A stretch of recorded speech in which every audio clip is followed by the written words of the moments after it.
Hello friends, কেমন আছো তোমরা সবাই? আজকের ভিডিওতে আমরা কথা বলবো নাথিং কোম্পানির বাজার সেগমেন্টের ফোন নাথিং ফোন 2 এই ফোনটি সম্পর্কে। ফোনটি আমরা বাংলাদেশ মার্কেটে দেখতে পাচ্ছি এবং বেশ হাই দামেই কিন্তু ফোনটি আমরা দেখতে পাচ্ছি। তো বন্ধুরা, ফোনটি আমরা কোথায় পাবো, কত দামে পাবো এবং কিভাবে আমরা ফোনটি কম খরচে আনতে পারি বা কবে কিনলে ফোনটি আমরা কম খরচে ক্রয় করতে পারবো তা কিন্তু আজকে ভিডিওতেই জানিয়ে দেবো। এবং বন্ধুরা, এই ফোনটিতে আমরা হাইলাইট করার মতো অনেক বিষয় দেখতে পাচ্ছি। এখানে একটি পাওয়ারফুল চিপসেট আমরা খেয়াল করছি, প্রিমিয়াম ডিজাইন তো অবশ্যই রয়েছে ফোনটিতে এবং একটি পাওয়ারফুল ডিসপ্লেও কিন্তু আমরা এখানে খেয়াল করছি। তো বন্ধুরা, এই ফোনটির খুঁটিনাটি যাবতীয় তথ্য আজকে ভিডিওতে আপনাদের শেয়ার করার চেষ্টা করব। তো এরকমই নতুন নতুন ট্রেন্ডিং ভিডিওর জন্য আমাদের চ্যানেলটি সাবস্ক্রাইব করে বেল আইকনটি প্রেস করে দিন।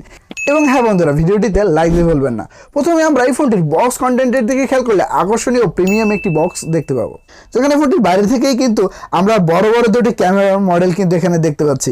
যে ভিতরে আমরা যে ক্যামেরা মডেলটি পাবো সেটা কিন্তু আমরা ফোনের এই বক্সের বাইরেই এখানে খেয়াল করছি। এবং পিছন সাইডে কিন্তু কিছু স্পেক্স আমরা এখানে লক্ষ্য করব।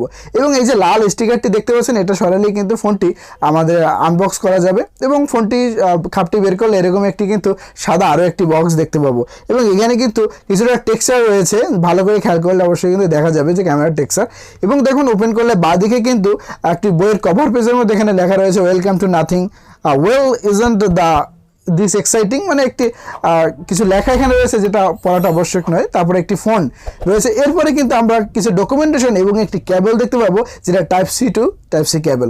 এবং এই কেবলটার দিকে ভালো করে খেয়াল করলে এখানে কিন্তু নাথিং যে লেখা রয়েছে এবং এই কেবলের এখানেও কিন্তু আমরা ট্রান্সপারেন্ট খেয়াল করবো, অর্থাৎ যেখানে হাত থেকে ধরে পিনটি আমরা ফোনের ভিতর ঢোকাবো সেখানে কিন্তু আমরা ট্রান্সপারেন্ট খেয়াল করছি। এখানে দেখুন বন্ধুরা, এখানে কিন্তু নাথিং লেখা রয়েছে এবং একটি স্টাইলিশ সিম ইজেক্টর পিনও কিন্তু আমরা যথারীতি এই বক্সের মধ্যে দেখতে পাবো, যেটা হ্যাঁ অবশ্যই একটি প্রিমিয়াম ইজেক্টর পিন কিন্তু বলা যেতে পারে। এবার চলো দেখা যাক বন্ধুরা ফোনটি আমরা কেমন পেতে চলেছি। বন্ধুরা, এই হচ্ছে ফোনটির আউটলুকটি, খুবই আকর্ষণীয় ডিজাইন আমরা খেয়াল করছি, ট্রান্সপারেন্ট রয়েছে এবং ক্যামেরা মডেলটি কিন্তু আমরা একটু ব্যতিক্রম আমরা এখানে খেয়াল করছি অন্যান্য ফোন থেকে। ফোনটি আমরা ওপেন করলে নাথিংয়ের যেরকম আমরা টেক্সচার দেখতে পাই ফন্টের ক্ষেত্রে, সেরকম ফন্টটি কিন্তু আমরা দেখতে পাবো। হ্যাঁ অবশ্যই ফোনটি সম্পর্কে আউটসাইড নিয়ে অবশ্যই কথা বলবো। তাই দেখুন বন্ধুরা, এখানে কিন্তু আমরা যদি ফোনটি পোর্টস অপশন নিয়ে কথা বলি, নিচের দিকে সিম ইজেক্টর টুল রয়েছে একটি noise cancellation microphone, 3.5 mm headphone Jack এবং স্পিকার গ্রিল। ডান দিকে আমরা কিন্তু পাওয়ার অন অফ বাটন কিন্তু দেখতে পাবো। এবং বন্ধুরা, এটা কিন্তু খুবই আকর্ষণীয় দেখা যাচ্ছে এবং উপরের দিকে নয়েজ ক্যান্সেলেশন মাইক্রোফোন রয়েছে। এবং বন্ধুরা, যে ভলিউম আপ ডাউন বাটনটি সেটা কিন্তু ফোনটির আমরা বাঁ দিকে খেয়াল করব। এখানে দেখুন বন্ধুরা, বাঁ দিকে কিন্তু ভলিউম আপ ডাউন বাটন রয়েছে এবং এই যে বাটনগুলো সেগুলো কিন্তু বেশ ফ্ল্যাট আমরা দেখতে পাচ্ছি। নতুন যে আইফোনের যে বাটন যেরকম ঠিক সেরকম কিন্তু আমরা খেয়াল করছি। এবং বন্ধুরা, এবার আমরা ফোনটির আউটলুকের দিকে খেয়াল করব। দেখুন বন্ধুরা, ফোনটির পিছন সাইডে কিন্তু খুবই আকর্ষণীয় ডিজাইন আমরা খেয়াল করছি এবং খুবই প্রিমিয়াম লাগছে। তবে বন্ধুরা, এখানে বিল্ড কোয়ালিটি হিসেবে আমরা কিন্তু প্লাস্টিক ফ্রেম আমরা দেখতে পাবো। তবে হ্যাঁ, এখানে আমরা ট্রান্সপারেন্ট পেতে হলে কিন্তু আমাদের মেটাল অবশ্যই হওয়া যাবে না। মেটাল হলে আমরা কিন্তু ট্রান্সপারেন্টের লুকসটি সেটা কিন্তু দেখতে পারবো না। এবং বন্ধুরা, তার প্রিভিয়াস যে জেনারেশন রয়েছে নাথিং ফোনের সেটার সাথে কম্পেয়ার করলে আমরা কিন্তু বেশ ডিফারেন্স কিন্তু আমরা খেয়াল করছি, বিশেষ করে লুকসের ক্ষেত্রে। এবং ফোনটির বিল্ড কোয়ালিটি নিয়ে কথা বলতে গেলে আমরা প্লাস্টিক ফ্রেম তো দেখতে পাচ্ছি এবং ফ্রন্টে আমরা কর্নিং গরিলা গ্লাস 5 প্রোটেকশন দেখতে পাবো। তাছাড়া ফোনটিতে IP54 রেটিংও রয়েছে। তো বন্ধুরা, প্রথমেই আমি আপনাদেরকে একটা কথা বলতে চাই, যারা এই ফোনটি কেনার কথা ভাবছেন বা আপনার পরিচিত কেউ যদি ফোনটি কেনার কথা একবার বলে থাকে, অবশ্যই ভিডিওটি শেষ পর্যন্ত দেখেন। খুবই গুরুত্বপূর্ণ তথ্য দিব যে আপনার ফোনটি কেনার ক্ষেত্রে অবশ্যই গুরুত্বপূর্ণ ভূমিকা পালন করবে। প্রথমে আমরা এই ফোনটির ডিসপ্লের দিকে খেয়াল করবো। বন্ধুরা, এখানে কিন্তু আমরা একটি আকর্ষণীয় ডিসপ্লে দেখতে পাচ্ছি। ফোনটির আমরা ফ্রন্টের দিকে খেয়াল করলে 6.7 ইঞ্চি এর 120 হার্টজ রিফ্রেশ রেটের অ্যামোলেড ডিসপ্লে আমরা দেখতে পাবো, যেটা আমাদের মাল্টিমিডিয়া পারফরমেন্স দুর্দান্ত দিয়ে থাকবে। তাছাড়াও বন্ধুরা, এখানে আমরা HDR 10+ এর সাপোর্ট দেখতে পাচ্ছি এবং 1300 নিটসের পিক ব্রাইটনেস ফোনটি আমাদের প্রোভাইড করছে। তাছাড়া পিক্সেলের কথা বলতে গেলে 1080x2412 পিক্সেলস আমরা এখানে খেয়াল করবো, অর্থাৎ রেজলিউশনও কিন্তু খুব ভালো আমাদের আমরা পেয়ে যাবো। FHD প্লাস কিন্তু আমরা রেজলিউশন ফোনটিতে খেয়াল করবো। তাছাড়া এটা PPI ডেন্সিটি হিসেবে 394 PPI ডেন্সিটি ফোনটি আমাদের প্রোভাইড করছে। তো মাল্টিমিডিয়া পারফরমেন্সের কথা বলতে গেলে আমরা দুর্দান্ত মাল্টিমিডিয়া পারফরমেন্স এখানে পেয়ে যাব। তবে হ্যাঁ, এখানে কিন্তু আমরা সিঙ্গেল স্পিকার দেখতে পাচ্ছি, তবে সেটা আমরা মাল্টিমিডিয়ার যে আমরা লুকসটি দেখতে পাবো সেটা কিন্তু অবশ্যই দুর্দান্ত হবে। এবং বন্ধুরা, ফোনটির পারফরমেন্সের দিকে খেয়াল করলে আমরা একটি দুর্দান্ত চিপসেট দেখতে পাচ্ছি, যেখানে ব্যবহার করা হয়েছে MediaTek Dimensity 7200 Pro 4 nanometer architect বিল্ডের একটি চিপসেট। এবং এখানে আমরা আন্তঃমার্ক চেক করে যেটা দেখলাম, যেটা 6,90,000 বা 7 লাখের কাছাকাছি কিন্তু আন্তঃমার্ক আমাদেরকে প্রোভাইড করছে। এবং জিপিইউ হিসেবে Mali 610 MC4 এর জিপিইউ আমরা ফোনটিতে খেয়াল করছি। তো গেমিংয়ের কথা বলতে গেলে বা খুব হেভি অ্যাপস ব্যবহার করার কথা বলতে গেলে এখানে কিন্তু আমরা ফোনটিতে খুব ভালো হেভি অ্যাপসই ব্যবহার করতে পারবো এবং হেভি গেমসই ফোনটি থেকে রান করতে পারবো। দীর্ঘক্ষণও ফোনটি থেকে গেম প্লে করলে আমরা তেমন একটা ওভারহিট বা ফ্রেম ড্রপের কিন্তু লক্ষ্য করবো না। তাছাড়া ওএসের কথা বলতে গেলে ফোনটিতে নাথিং ওএস 2.5.3 আমরা দেখতে পাবো, যেটা রান করবে অ্যান্ড্রয়েড 14 এর উপর। এক্ষেত্রে আমরা যদি আপগ্রেডের কথা বলি আমরা 3 বছরের মেইন আপডেট এবং 4 বছরের সিকিউরিটি আপডেট আমরা পেয়ে যাবো, অর্থাৎ অ্যান্ড্রয়েড 15, 16 এবং 17 পর্যন্ত কিন্তু আমরা লেটেস্ট ভার্সন হিসেবে আমরা ফোনটি ব্যবহার করতে পারবো। এবং স্টোরেজ হিসেবে আমরা সর্বোচ্চ 8 GB এর কিন্তু ভেরিয়েন্ট এই ফোনটিতে পেয়ে যাবো। তো আলাদা কিন্তু আমাদের মেমোরি কার্ড ব্যবহার করারও কিন্তু কোনো প্রয়োজন হবে না।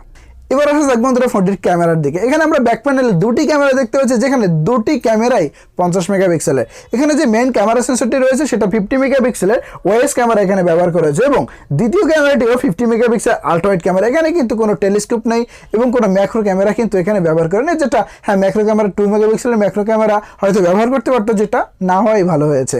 এখানে আমরা 50 মেগাপিক্সেল মেইন ক্যামেরা এবং 50 মেগাপিক্সেলের একটি আল্ট্রাওয়াইড ক্যামেরা দেখতে পাচ্ছি, যেখান থেকে আমরা খুব ভালো ছবি এবং ভিডিওগ্রাফি করতে পারবো। এবং হ্যাঁ বন্ধুরা ভিডিওগ্রাফির কথা বলতে গেলে এখানে আমরা 4K 30 fps ভিডিও রেকর্ডিং করতে পারবো, যেখানে 1080p যদি আমরা ভিডিও রেকর্ডিং করি সেক্ষেত্রে কিন্তু আমরা 120 fps এর আমরা সাপোর্ট পেয়ে যাবো। এবং ফোনটিতে ইএস এর সাপোর্টও কিন্তু আমরা খেয়াল করবো।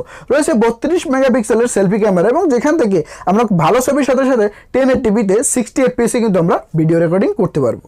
এবং ফোনটির ব্যাটারি ব্যাকআপের কথা বলতে গেলে 5000 mAh নন রিমুভেবল ব্যাটারি তো অবশ্যই দেওয়া রয়েছে, তবে হ্যাঁ এখানে অ্যাডাপ্টারের ক্ষেত্রে কিন্তু আমাদের গুনতে হবে আলাদা টাকা। এখানে 45 ওয়াটের একটি অ্যাডাপ্টার তা কিন্তু আমাদের আলাদাভাবে কিনতে হবে। তবে হ্যাঁ 45 ওয়াটের চার্জারটি দেখে কিন্তু আমরা খুব ভালো বা ফাস্ট চার্জিং কিন্তু আমরা এখান থেকে পেয়ে যাব। এখানে কোম্পানি ক্লেম করছে যে 50% চার্জ হয়ে যাবে মাত্র 23 মিনিট এবং 100% চার্জ হতে প্রায় 1 ঘন্টার মতো সময় লাগবে, যেটা হ্যাঁ অবশ্যই একটি ভালো বিষয়। তাছাড়া সেন্সর হিসেবে আমরা ইন ডিসপ্লে ফিঙ্গারপ্রিন্ট দেখতে পাবো এবং ফেস আনলক তো অবশ্যই থাকবে। এবং অন্যান্য কানেক্টিভিটির কথা বলতে গেলে 5G তো অবশ্যই আমরা ফোনটিতে খেয়াল করবো, ওয়াইফাই 6 রয়েছে, ব্লুটুথ 5.3 রয়েছে, NFC ফোনটিতে আমরা খেয়াল করবো। তো যাবতীয় বিষয় কিন্তু আমরা ফোনটির ক্ষেত্রে লক্ষ্য করছি। এখানে আমরা তেমন কোনো কমতি এক্ষেত্রে দেখছি না। তবে হ্যাঁ এখানে মেইন বিষয়টা হচ্ছে প্রাইস পয়েন্ট, আমরা কত দামে ফোনটি দেখতে পাচ্ছি। বন্ধুরা আমরা যদি ইন্ডিয়ান মার্কেটের দিকে খেয়াল করি ফোনটি আমরা 25,999 রুপি বা 26,000 রুপির প্রাইস সেগমেন্টে দেখতে পাচ্ছি এবং অফার নিয়ে ফোনটি 23,000 বা 22,000 বা 24,000 এরকম প্রাইসে আমরা খেয়াল করতে পারি। তবে বন্ধুরা ফোনটি এখন আমরা বাংলাদেশ দেখতে পাচ্ছি। তার আগে বলে রাখি বন্ধুরা এটা কিন্তু কোনো প্রমোশনাল ভিডিও নয়, আমি কিন্তু তথ্য সংগ্রহ করে আপনাদেরকে জানাচ্ছি। এটা এখন বর্তমানে লাইট টেলিকম, যেটা ঢাকার বসুন্ধরায় এবং যমুনা ফিউচার পার্কে তাদের দুটি ব্রাঞ্চ রয়েছে, দুই জায়গায় ফোনটি এখন বর্তমানে অ্যাভেলেবেল রয়েছে। তবে হ্যাঁ আপনারা ফোনটি যদি কিনতে চান অবশ্যই কিন্তু ফোন করে তাদেরকে তারপরে সেখানে যাবেন। এবং ফোনটি এখন বর্তমানে 37 থেকে 38,000 টাকায় সেখানে দেখা যাচ্ছে, যেখানে অপরদিকে আমরা ফোনটি ইন্ডিয়ান মার্কেটে 26,000 টাকায় দেখতে পাচ্ছি, যেটা বা এখানে আমরা যদি বাংলাদেশি টাকায় কনভার্ট করি সেক্ষেত্রে 32,000 বা 30,000 31,000 এরকম দাম কিন্তু হতে পারে। তো সেক্ষেত্রে কিন্তু আমরা অনেক দাম আমরা বাংলাদেশ মার্কেটে এটা খেয়াল করছি এবং ওভার প্রাইস এটাকে এক কথায় বলা যেতে পারে। এবং বন্ধুরা আপনি যদি এই দামের ফোনটি কেনেন তারপরেও কিন্তু একটি বিষয় অবশ্যই আপনার খেয়াল রাখতে হবে, আপনি যখন ফোনটি কিনবেন সেখান থেকে কিন্তু অবশ্যই আমাদের বাংলাদেশের সিম ভরে ফোনটি ওপেন করে তারপর কিন্তু নিয়ে আসবেন। কারণ এই ফোনটি আমরা বাংলাদেশে আনঅফিশিয়ালি আমরা দেখতে পাচ্ছি, এমনটা দেখা গেছে যে ফোনটি বাসায় এনে দেখা গেছে যে এখানের যে বাংলাদেশের সিম সেটা চলছে না।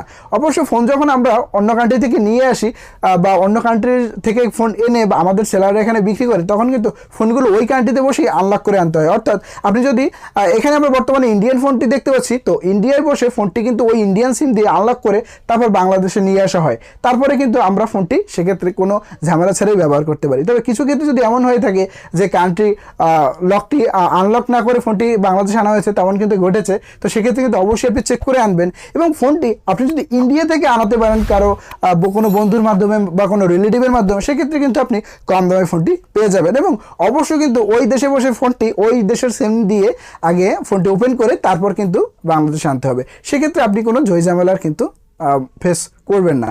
আশা করি ভিডিওটি আপনাদের ভালো লেগেছে এবং বন্ধুরা এরকমই নতুন নতুন তথ্যের জন্য আমাদের চ্যানেলটি সাবস্ক্রাইব করে বেল আইকনটি প্রেস করে দিন। এবং হ্যাঁ এখনও ভিডিওটিতে লাইক না দিয়ে থাকলে ভিডিওটিতে একটি লাইক দিন।